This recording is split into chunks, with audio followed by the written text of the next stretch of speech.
Hello and welcome back to Lord of Heroes News here on Nyris Gaming. We have our mid-month update incoming, a few minor things being adjusted. Let us begin. The update will arrive on the 19th. The new hero will be Earth Commander Brandt. His banner will be running from the 19th of August to the 1st of October, as well as his Relic Summon banner. On to hero balance, we only have 3 this time. Dark Astrid, who is a striker. You can ignore the red 3 there, her Berserk is already granted for 3 turns. However, they're going to be adding a level of 10% extra attack and defense to her Berserk, and her Burst is only going to be getting an additional 100% more damage against light elemental enemies, so a pure addition. These will both ultimately just up her damage overall. With her Refined Relic, the chance to grant resistance is still the same. However, it will be getting an additional 30 to 100% chance to trigger Flurry one time if there is a light elemental enemy on the field. This will allow her to keep her Divine Luck and Leech up more frequently, so you can run her Refined Relic if you want her to be hitting an absurd number of times and potentially getting a bunch of extra turns. Or you can go with her Divine Relic for pure light elemental enemy damage. It used to be 25 to 50%, it is now 35 to 90%, a massive 40% damage increase. Pair this with her ability additions, she should now be doing a good bit of damage to make her cost a little bit more worth it.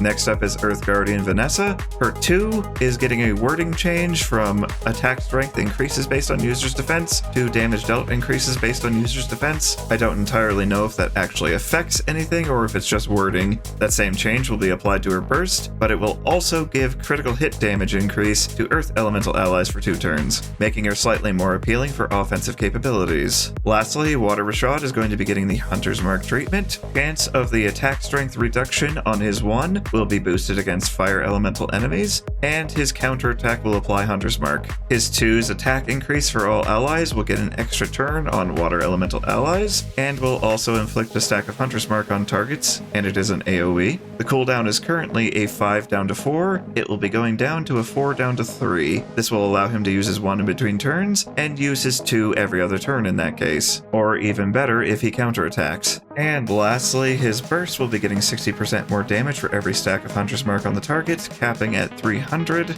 and will also reduce the cooldown of all warrior allies by 1 turn. We've been getting a lot of warrior-focused abilities lately. The spirit cost currently goes from 4 down to 3, it will also now go down to 2. Next up is the UI improvement and new difficulty for the Glacier of Oblivion. Here is what it will look like. They will be adding a hard difficulty beyond these as well. This is where you will be getting new resources called Frost Crystals, which will be used in a system that will finally, as far as I know, use the last item that we've had since the beginning of the game that has yet to be implemented. That new system is artifact crafting. You will have to have completed 612 hard, and you can find this under alchemy. These stones, which you get from disassembling artifacts, have been around since the beginning and are only just now finally getting a use. As far as I can tell, you will be able to set a lot of different properties, and potentially the more that you set, the higher tier of crystals you will need to use. You can also fuse lower grade ones into higher grade ones. Annoyingly, you cannot craft artifacts for collaboration heroes, so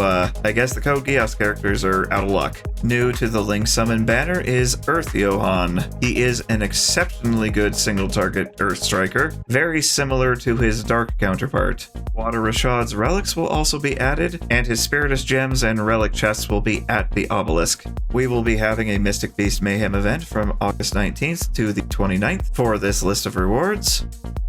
Now it is time to look at our new Earth Commander, and you would think, given the Glacier of Oblivion is getting an adjustment, that he would finally be the second commander to have a Glacier ability as his commander ability. You would be wrong, which kind of baffles me. However, his level 70 stats are quite absurdly good. Very high attack, solid defense and health, and above average speed, and his health at Ascension 2 will be approximately 15,640. His attack will be around 2,008, and his defense will be all the way up at 1,589 about. Durable and absurdly high attack, he is very much a damage commander. His 1, Forsaken Savagery, is an AoE attack, much like his Dark version. It will deal 50% more damage for every Earth ally excluding him on the field, up to a max of 4 times. His 2, Wings of Maledict, with a cooldown of 4 going down to 3, is another AoE attack, fills his own action gauge by 45 going up to 80%, increases his attack and defense for 2 up 3 turns, and grants him taking the lead up to 7 times. And then his Burst Call of the Abyss, lots of text. Spirit cost of 4 going all the way down to 2, yet another AoE attack, and everything about this is based on stacks of taking the lead. At 1 or more, immediately gains an extra turn. At 2 or more, 350% damage. 3 or more, same 350%. 4 or more, fills the action gauge of all allies by 20%. And at 7 or more, grants battle stance to the ally with the highest attack for 2 turns, if the ally with the highest attack excluding him is Earth Elemental. So, you are at least allowed to still build him absurdly high with attack with that over 2k, and still get that effect on another user. Battle Stance, which is newer these days, will lock out the active skill of the target, but will make them deal 100% more damage upon using their burst skill. Speaking of Earth Johann, I can see Brandt being good in tandem with him, kind of like how Dark Frame is good with Dark Johann. Passes will be attack and water damage. We almost never get defensive elemental passives anymore, I realized, and his commander ability, which is good but not in the Glacier of Oblivion for some reason, will increase the burst gauge gain of all allies by 100 up to 200% within the Alliance Raid and the Temporal Rift. Base Relic will increase his defense, and Refined and Divine are identical in numbers. They will both have a 10 to 100% chance to grant a buff for 2 turns, and increase his damage against water enemies by 25 up to 55%. The Refined will give Action Ready to Earth allies, and the Divine will give Power Amp to Earth allies. Ultimately, the Refined is more utility, the Divine is more offensive buffing.